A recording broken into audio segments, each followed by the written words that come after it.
Wyandotte County District Attorney. I'm speaking to you today to announce that charges have been filed against Howard Jansen III and Jacqueline Kirkpatrick for the death of Olivia Ann Jansen. I know that the quick turn of events on Friday has not only shocked this office, but has shocked this community and many families in this community. Jansen and Kirkpatrick have each been charged with 1 count of felony murder, 1 count of aggravated endangering a child, a felony, and 1 count of desecration of a corpse. Felony murder carries a sentence of life imprisonment with eligibility for parole after serving 25 years. Aggravated endangering is a severity level 9 person felony and carries a sentence from 5 to 17 months in prison. Desecration of a corpse is a Class A misdemeanor, which carries up to 1 year in the county jail.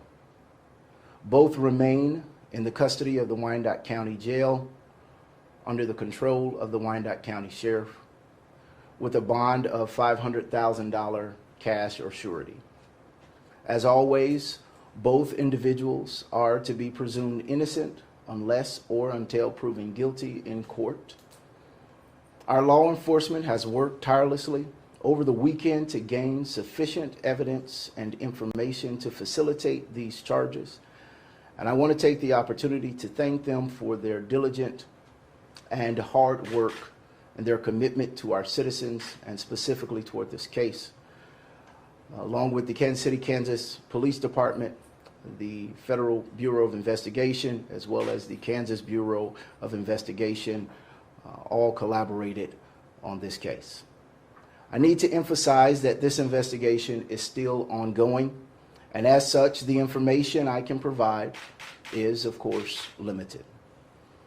Kansas Rules of Professional Conduct 3.6 and 3.8 require that I limit the information provided publicly regarding the details of the case at this early stage. We are confident that the present charges are appropriate at this time and did provide probable cause for the court to approve. However, we will continue to review any new information as it comes in and make any modifications necessary. With that in mind, if there are any individuals out there who knows any other information concerning this case, I encourage you to speak up, to contact the Kansas City, Kansas Police Department. And you may think that we know everything. I assure you that there is always something that we do not know. And I implore you all to contact the police department and give them any information, regardless how minute or how big, to assist in making sure that we fight together for justice for this child. If you see something, it's important that you say something.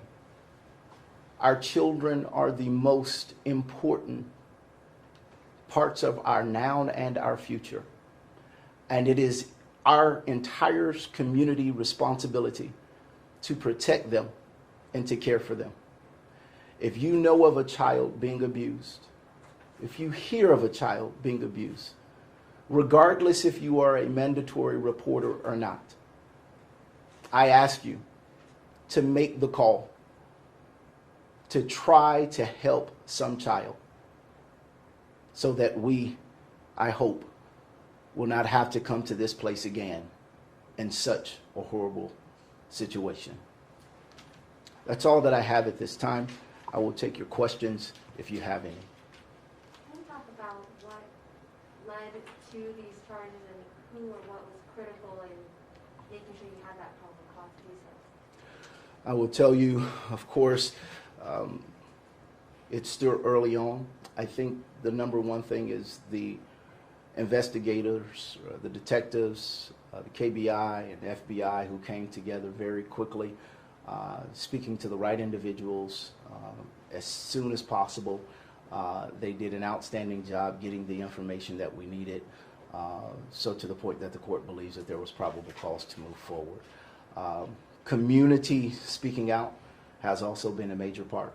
And so again, we thank the community for speaking out, and we encourage you to continue to speak out and continue to tell us more information that you have. I would also say that it was the quick work of the detectives and all law enforcement involved the moment that the information came to light that this child was missing, and quickly moved to do their part. And so, and it's our hope that it is that same work that will help us get justice for baby Olivia. This is a hard situation involving the death of a 3-year-old child. Did that add to the quick turnaround we saw in files being charged? I think that, I believe law enforcement does their best work anytime there is someone who is being victimized in our community. But we all know the facts of this case and how it began, and I think many folks in the community, in law enforcement, we all jumped and tried to do as much work as we could immediately to try to, at the beginning stages, to find a missing child. And it was that hope, I think, that pushed a lot of folks to move in the community and within law enforcement, and ultimately the facts said otherwise. And so again, I think the community's quick response, as well as law enforcement quick response to try to help find this child, definitely played a major part. Mr. DeVries, I talked to Olivia's grandparents, who are right now taking part in a protest happening outside, saying that they did the right steps of reporting something not going right, that they noticed there could be possibly abuse in the case. They went through the proper channels, but now feel like the system failed them. What do you say to them at a moment like this? I say to them what I would say to every victim. My prayers are with you. This is a very difficult time, and there is nothing that I could say to ease the pain of what you're going through. There's nothing that we can conjure up to take away the feeling that you're feeling. You can do everything right, and still something so bad and so wrong happens. And I don't know the answer to that. And I'm sure that if someone did, they would say so. I offer my condolences, and I will say to them that you have my word that this office will do everything in our power to receive justice for baby Olivia and for this family. But it's also important that we know that this is a loss for our community. This family is not by themselves. We are standing with them, and I implore everyone in this community to stand with this family as they go through one of the most tumultuous times, a moment that nobody in life should ever have to go through. And so those would be my words to them. Can you talk about who Jacqueline is in relationship to Olivia? I will tell you that Jacqueline is not the biological mother of Olivia. She is the dating spouse or girlfriend of Dad. At this point, that's about all that I could tell you. As the prosecutor in pursuing the charges that you listed, what, as things go on, are you going to have to prove to get what would be a guilty verdict on each of those charges? Well, each of those charges have their own elements, and of course I can't go into details of the specifics of the case, but ultimately the office will have to prove and believe that there's probable cause to prove that these two individuals did in fact have a major role concerning the death of Olivia, that ultimately we believe that felony murder was the best route to go.